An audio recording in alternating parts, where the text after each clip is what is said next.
Lagi kang naghihinala, sabi ko hindi na tama. Yun pala ikaw yung may ginagawa.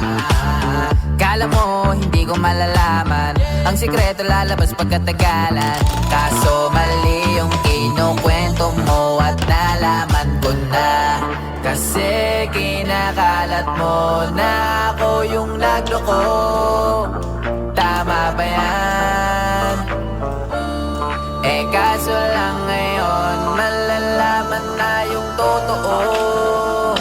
Patay ka dyan, nagloko ka rin naman. Di ka lang nahuli, pero bakit sa'kin mo lahat isinisisi? Madami kang kakulangan, alam mo sa iyong sarili. Di ko kasalanan kung hindi ka nanatili. Kaya wag mo akong sisihin, di ako ikaw ang siyang nagkulang. Wag mo kong paratangan, hindi ko kasalanan. Kasi ikaw ang siyang nagkulang. Wala akong kasalanan.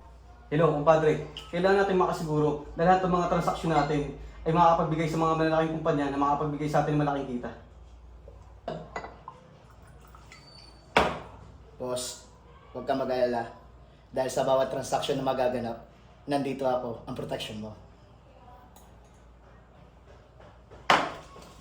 Huwag kayong mangamba. Ang lahat ng yan ay niutos ko na sa aking mga tauhan.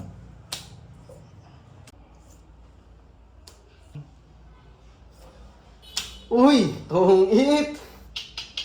Swerte ko yata ngayon ah. Kalahating milyon.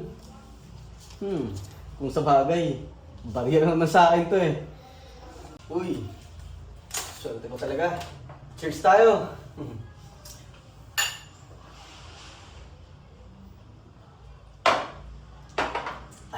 Malasing na. Ayos!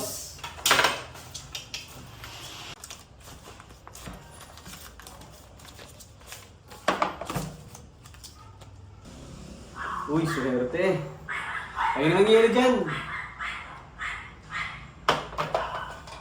Ayos. May bonus nga naman ako. Boss, basta mag-iingat lang tayo sa ating mga galaw. Kasi may doon pali aligid na investigador na nag-iimbestiga sa akin. Ganun ba? No.